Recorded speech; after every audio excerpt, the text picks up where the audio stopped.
nidonyoe kidogo tu yale yanayonihusu na mzee Mkapa. Wakati wa kampeni ya uchaguzi mwaka 1995, wakati mimi nikigombea ubunge kwa mara ya kwanza katika jimbo la Biharamulo Mashariki, hivi sasa linaitwa jimbo la Chato, mzee Mkapa wakati huo yeye akiwa mgombea wa CCM kwa nafasi ya urais alifika Chato. Nakumbuka siku hiyo mbele ya umati mkubwa wa watu, mzee Mkapa alinishika mkono wangu juu na kuambia wananchi pale Chato, nileteeni kijana huyo. Najua baadhi yenu mtakumbuka picha niliyopiga siku hiyo.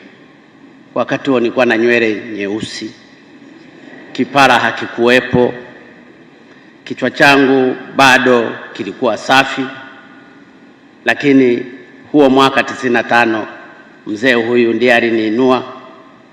Sikujua kwa nini aliniinua. Binafsi naamini kauli ya mzee Mkapa, nileteeni kijana huyu, ilitosha kunifanya nichaguliwe kuwa mbunge. Lakini mzee Mkapa hakuishia hapo. Baada ya kuchaguliwa kwangu kuwa mbunge, mzee Mkapa alinichagua kuwa naibu waziri wa Wizara ya Ujenzi chini ya Mama Ana Abdalla, ambaye nashukuru kwa kunifundisha kazi. Mpaka sasa bado najiuliza ni kipi hasa kilimsukuma mzee Mkapa kunichagua kuwa naibu waziri wa wizara ngumu ya ujenzi. Hata hivyo, naendelea kumshukuru kwa imani yake kwangu. Nakushukuru sana mzee Mkapa.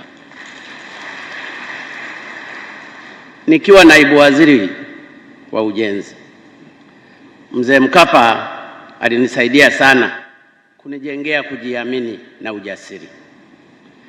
Kama mnavyofahamu, kwenye wizara wakati mwingine makatibu wakuu, na samahani sana kwa makatibu wakuu, wamekuwa hawawaheshimu manaibu waziri. Hii siri naitoa hapa leo. Lakini mimi wakati nikiwa naibu waziri, mzee Mkapa alinijengea ujasiri mkubwa sana. Nilikuwa nikimpa maelekezo katibu mkuu, akikataa kutekeleza, mzee Mkapa alikuwa anatoa maelekezo ya kutekelezwa kwa maagizo yangu. Hii ilinifanya nifahamu kuwa kwa mzee Mkapa wateule wake wote wapo sawa. Hakuna mkubwa wala mdogo, cha msingi ufanye kazi. Kingine nilichojifunza kwa mzee huyu, mzee Mkapa, ni kwamba akikueleza jambo au ukimshauri jambo akalikubali, likiharibika hakuachi peke yako. Atasimama na wewe na kukutetea. Hilo nilishuhudia wakati wa ujenzi wa barabara ya kutoka Ubungo hadi Kimara. Tulipelekwa mahakamani tena na wataalamu wazuri wa mahakama wakina Profesa Mgongo Fimbo kwa kuvunja nyumba ili kupisha ujenzi wa barabara hiyo. Mzee Mkapa, licha ya baadhi ya watu kumshauri kutengua uamuzi wa ujenzi wa barabara hiyo, alisimama na Wizara ya Ujenzi. Hakutuacha au kutetereka hadi barabara hiyo ilipojengwa. Na katika kuthibitisha swala hilo, nakumbuka pia wakati nikiwa waziri wa ujenzi, nilipowasilisha waraka kwenye baraza la mawaziri wa kupendekeza ushauri kuhusu serikali kutenga shilingi bilioni 1.85 kila mwezi za kujenga barabara, ukweli mawaziri wengi walipinga. Lakini licha ya mawaziri wengi kupinga, mzee Mkapa alisimamia na akaelekeza utekelezaji wa waraka huo mara moja, akiniambia waziri endelea, na akamweleza waziri wa fedha mzee Mlamba aanze kutenga kiasi hicho kila mwezi kwa ajili ya kuanza kujenga barabara kwa nguvu zetu wenyewe.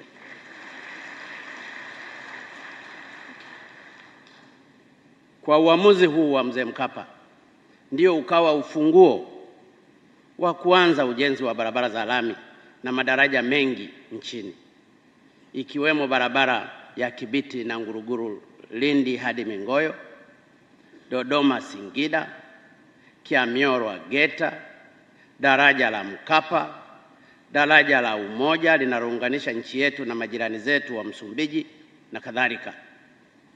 Hivyo basi, Watanzania hatuna budi kumshukuru Mzee Mkapa kwa uamuzi wake huu wa kishujaa uliotufanya Tanzania kuanza kujenga barabara zetu kwa kutumia fedha zetu za ndani.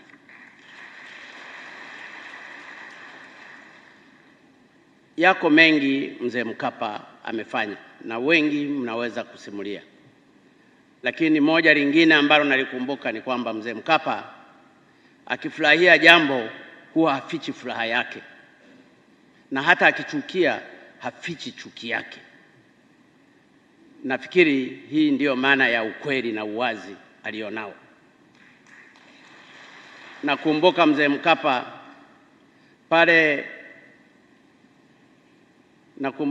Mkapa pale tulipofanya kazi vizuri, alipata furaha sana kwa kazi nzuri za kwenye barabara, na baadaye akatamka kwamba mimi kuwa askari wake wa mwavuli namba 1 kwa kufanya kazi ya barabara vizuri, na nafikiri hili amelitaja pia kwa kuligusia kwenye ukurasa 117.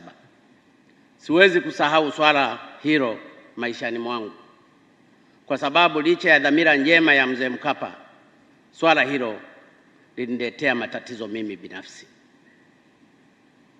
Nilianza kuona dalili za baadhi ya mawaziri, tena wengine wa ngazi za juu kabisa, kuanza kunichukia, na muda si mrefu baada ya hapo nikanyweshwa sumu Dodoma, ambayo alimanusura iondoe uhai wangu, lakini kwa neema za Mwenyezi Mungu nikakiepuka kifo. Baada ya tukio la kunusurika katika kifo, nilimwendea Mzee Mkapa kumweleza dhamira yangu ya kutaka kujihuzuru. Nakumbuka siku hiyo aliniangalia kwa jicho la baba na mwana, akinihurumia. La pili, pia kunipa ujasiri, na baada ya dakika chache akaniambia, na nukuu, "John, kafanye kazi, kamtangulize Mungu." Baada ya hapo nikapewa ulinzi, nikaendelea kuchapa kazi. Katika tukio hili nilimwona Mzee Mkapa kuwa ni mtu anayekupa matumaini hata kama wewe mwenyewe umekata tamaa. Mzee Mkapa, nakushukuru sana. Nimejifunza kutokuwasifu wateule wangu hata kama wanafanya mazuri mengi, kwa sababu ninajua yasije yakawapata yaliyonipata mimi baada ya wewe kunisifu. Lakini hata hivyo, saa nyingine ninashindwa, huwa ninawasifu, baadaye nakwenda kukumbuka hayo yaliyonipata. Kwa hiyo nimeona niliseme hili, najua halijazungumzwa mahali popote, lakini kwa sababu leo ni siku yako Mkapa, nimeona na mimi niyaseme haya yaliyonipata, ambayo kwa furaha yako na upendo wako kwangu nilipata madhara fulani, pamoja na kwamba Mungu alinisimamia. Asante sana kwa kuniamini Mzee Mkapa. Jambo lingine ambalo siwezi kumsahau Mzee Mkapa ni wakati wa harakati za uchaguzi mkuu wa mwaka 2015.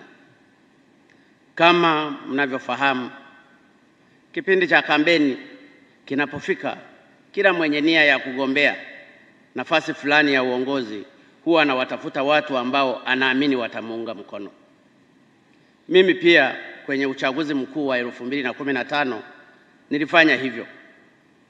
Nilikwenda kwa Mzee Mwinyi, nilienda kwa Mzee Mkapa na nilienda kwa Mzee Kikwete. Kwa kuwa leo ni siku ya Mzee Mkapa, naomba mniruhusu niwaeleze kilichonipata kwa mzee Mkapa nilipokwenda kumweleza nia yangu ya kutaka kugombea urais. Kwanza kabisa, wakati mimi nataka kwenda kwa mzee Mkapa, nikagundua kuwa wagombea wenzangu karibu wote wa CCM walikuwa tayari wameshaenda.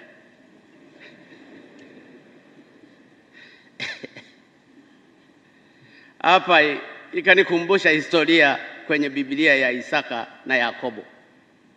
Hata hivyo, sikukata tamaa, nami nikaenda na kumweleza mzee Mkapa kuhusu dhamira yangu ya kutaka kuwania urais.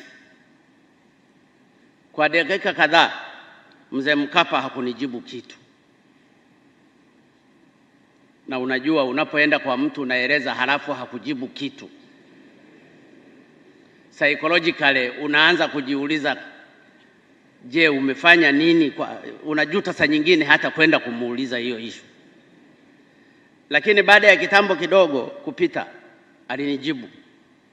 Nakumbuka maneno yake, na nukuu: John, kamtangulize Mungu. Kama dhamira yako itakubalika na Mwenyezi Mungu, utafanikiwa. Kinyume chake hutaweza, haitawezekana. Mwisho wa kunukuu.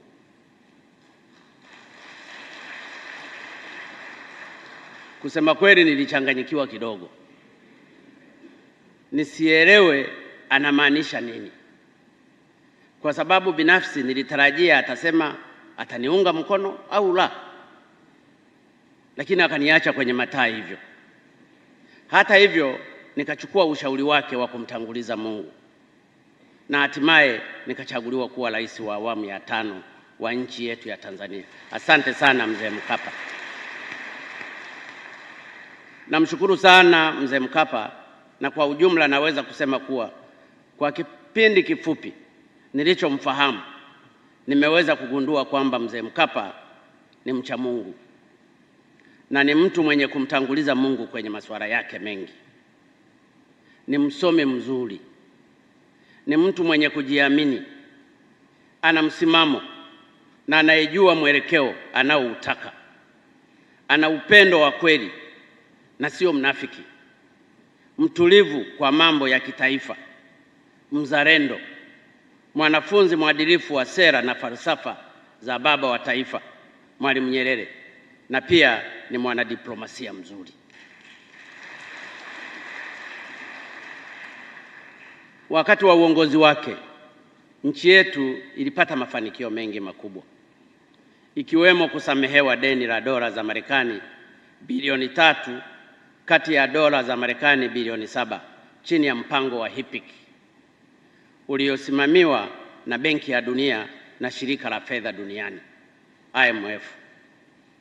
Mapato ya serikali kwa mwaka yaliongezeka kutoka dola za Marekani 612 na 587 mwezi Disemba 1995 hadi kufikia dola za Marekani milioni 1 na 796,862 mwezi Disemba 2005. Aidha, wakati wa mzee Mkapa anaingia madarakani, akiba ya fedha za kigeni ilikuwa inatosheleza mwezi mmoja, lakini wakati anaondoka aliacha hazina ya kutosheleza miezi mitano na siku 3. Mzee Mkapa pia alifanya jitihada kubwa za kuondoa umaskini nchini kwa kuanzisha programu mbalimbali ambazo zingine zimetajwa za kuondoa umaskini, ikiwemo mkakati wa kukuza uchumi na kuondoa umaskini Tanzania Mkukuta, mpango wa kurasimisha rasilimali na biashara za wanyonge Tanzania Mkurabita, pamoja na mifuko ya kusaidia kaya maskini Tanzania Social Action Fund TASAF, ambao ulisaidia kupunguza umaskini. Zaidi ya hapo, mzee alijitahidi sana kuimarisha miundombinu kama ambavyo tayari nimeeleza, pamoja na kuanzisha TANROADS na pia kuboresha huduma za jamii ikiwemo elimu kwa kuanzisha programu ya maendeleo ya elimu ya msingi na sekondari PEDP na SEDP ambazo zilisaidia kuongeza idadi ya wanafunzi wa shule za msingi kutoka milioni 4.8 mwaka 1995 hadi kufikia milioni 7.5 mwaka 2005. Aidha, aliendelea kutunza amani na umoja wa Watanzania. Tunakushukuru sana Mzee Mkapa. Waheshimiwa viongozi, hizi ni sifa na mafanikio machache yanayomhusu Mzee Mkapa, na ni kwa kuzingatia hayo yote nimefarijika sana kuona Mzee Mkapa ameamua kuandika kitabu chenye kuelezea historia yake pamoja na utumishi wake ambacho amekipa jina My Life, My Purpose, A Tanzanian President Remembers. Nina matumaini makubwa kuwa kupitia kitabu hiki Watanzania wengi na dunia kwa ujumla wataifahamu vizuri na kumfahamu vizuri Mzee Mkapa. Waheshimiwa viongozi, wageni waalikwa, mabibi na mabwana, kwa haraka nimekipitia kitabu cha historia ya maisha ya Mzee Mkapa. Japokuwa bado sijakimaliza, nimefarijika kuona kuwa mambo mengi niliyoyaeleza yamo kwenye kitabu. Mathalani, kwenye sura ya kwanza na ya pili, Mzee Mkapa ameanza kwa kugusia masuala ya imani na kufanya kazi, a test of our faith na pray and work. Hii inadhihirisha kuwa ni kweli kwamba Mzee Mkapa ni mcha Mungu na ameelewa kwenye misingi ya uchamungu utotoni. Nilicheka kidogo pale nilipogundua kuwa Mzee Mkapa, kama ilivyokuwa kwangu, naye wazazi wake walitaka awe padri, upadri ukamshinda. Na hii ni kwa sababu wanaoitwa ni wengi, wanaochaguliwa wachache. Lakini pia nimefurahi nilipoona ile picha amevaa kaptura na shati jeupe, halafu amechana wei hapa kwenye kinywele akiwa na nywele nyingi. Ile picha nayo imenifurahisha sana. Sikutegemea, na vijana wengi inawezekana hawategemei kama Mzee Mkapa ameshawahi kuota nywele hapo mbele. Kwenye sura zinazofuatia, Mzee Mkapa ameelezea safari yake na mapitio aliyoyapitia. Kwa ujumla, ukisoma kitabu hiki utaona bayana kwamba kutokana na juhudi, nidhamu na uadilifu wake, mzee aliaminika na kupewa nafasi mbalimbali za uongozi, ambapo alikuwa mhariri wa magazeti ya chama na baadaye ya serikali, katibu wa habari wa Baba wa Taifa, mkurugenzi wa shirika la habari Tanzania Shihata, balozi wa Tanzania nchini Canada, Nigeria na Marekani, waziri wa habari, waziri wa sayansi na teknolojia, waziri wa mambo ya nje na hatimaye rais wa Jamhuri ya Muungano wa Tanzania. Na katika hili nilicheka pia kidogo kwenye ukurasa wa 115 ambapo Mzee Mkapa kwamba baada ya kushinda kiti cha urais na kuapishwa mwaka 1995 alikwenda kwa Baba wa Taifa hayati Mwalimu Nyerere kumuuliza namna ya kuunda baraza la mawaziri. Baba wa Taifa akamjibu, na nukuu, "Ben, this is your cabinet, not mine. Your government, not mine. So go and form it." Mwisho wa kunukuru. Nakumbuka majibu kama haya na mimi nilipewa na Mzee Kikwete wakati najiandaa kuunda baraza la mawaziri. Nilifikiri kabla sijaunda baraza langu la mawaziri la kwanza, basi nikamweleze huyu Mzee Kikwete anishauri na kunisaidia. Naye alinifukuzia huko mbali, wala hakunipa hata jina moja. Baada ya kumaliza muhula wake wa urais, Mzee Mkapa ameeleza kuhusu shughuli ambazo anaendelea kuzifanya kwa taifa letu na bara la Afrika kwa ujumla. Kupitia taasisi ya Benjamin Mkapa Foundation, ameendelea kutoa mchango katika jitihada za kuondoa umaskini na kuboresha huduma za jamii. Nakumbuka mwaka juzi nilizindua nyumba takriban 300 zilizojengwa kwa ajili ya utumishi wa afya nchini kupitia taasisi hiyo. Vile vile Mzee Mkapa ameshiriki katika jitihada za usuluhishi wa migogoro barani Afrika ikiwemo Kenya na Burundi. Aidha, kupitia jukwaa la uongozi Afrika, Mzee Mkapa amekuwa akishirikiana na viongozi wengine wastaafu katika kujenga uwezo wa kiuongozi na kuimarisha utawala bora barani Afrika. Kwa ujumla, naweza kusema kuwa kitabu cha Mzee Mkapa kimesheheni mambo mengi mazuri. Hata hivyo, napenda nikiri kuwa miongoni mwa sura zilizonivutia zaidi mimi binafsi ni ile ya 11 na 12. Sura ya 11 inazungumzia swala la mageuzi kuwa endelevu lisilo na ukomo, reforms and yet more reforms. Na kwenye sura ya 12 anazungumzia jitihada za kuondokana na utegemezi, struggling with the dependence syndrome, ambao ndio ulikuwa msingi wa kuanzisha kwa Mkurabita, Mkukuta, TASAF, TANROADS na kadhalika kama nilivyoelezea awali.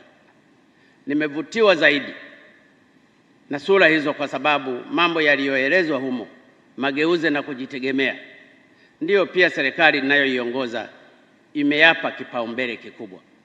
Ndiyo maana tunajitahidi sana kuimarisha ukusanyaji wa mapato, kufanya mageuzi kwenye usimamizi wa maliasili, biashara na uwekezaji, na kutekeleza miradi mbalimbali ya maendeleo. Yote hayo yanalenga kuifanya nchi yetu iondokane na utegemezi. Na hii inaonyesha kuwa huenda nilikuwa mwanafunzi mzuri wa Mzee Mkapa. Nitumie fursa hii, ndugu zangu, kurudia tena kumpongeza sana Mzee Mkapa kwa kuandika kitabu hiki na kwa mchango wake mkubwa aliyoutoa na anaoendelea kuutoa kwa taifa letu. Aidha, napenda kuipongeza sana taasisi ya Uongozi Institute kwa kuratibu zoezi zima la uandishi wa kitabu hiki. Kama alivyoeleza ofisa mtendaji mkuu, kubwa la taasisi hili ni kuandaa, kuwaimarisha na kuwaendeleza viongozi ili kuchochea maendeleo endelevu barani Afrika. Bila shaka, kuratibu machapisho kuhusu maisha binafsi ya viongozi ni sehemu ya utekelezaji wa jukumu hilo. Kupitia machapisho haya, sisi viongozi wa sasa na wale wajao tutaweza kujifunza masuala mbalimbali ya usuyo uongozi, hususan kuhusiana na bara letu la Afrika. Wito wangu kwenu taasisi, angalieni uwezekano wa kutafasiri kitabu hiki kwa lugha ya Kiswahili. Waheshimiwa viongozi, wageni waalikwa, mabibi na mabwana, leo ni siku ya kusherehekea maisha ya Mzee Mkapa. Ni siku ya kufurahi. Hivyo basi, sitapenda kuwachosha kwa hotuba ndefu. Lakini kabla sijahitimisha hotuba yangu fupi, ninaomba mniruhusu nisisitize masuala yafuatayo. Kwanza, niwahimize viongozi wastaafu wengine kuiga mfano wa Mzee Mkapa. Waandike vitabu ili uzoefu wao katika uongozi uwe chachu kwa vijana wetu wanaoinukia kwenye uongozi. Nimefurahi kusikia kuwa mchakato wa kukamilisha kitabu cha maisha ya Mzee Mwinyi upo mbioni kukamilika, na Mzee Kikwete naye anaendelea na uandishi wa kitabu chake. Sasa usiishie kwa viongozi tu wastaafu wa nafasi za urais. Tunataka na viongozi wengine. Nitafurahi kusoma kitabu cha Mzee Maalim Seif akielezea maisha yake. Nitafurahi kukisoma kitabu cha Mzee Warioba. Nitafurahi kukisoma pia kitabu kitakachokuwa kinamhusu spika wetu ndugu Ndugai na kueleza yeye amezaliwa Kongwa na mengine na kadhalika.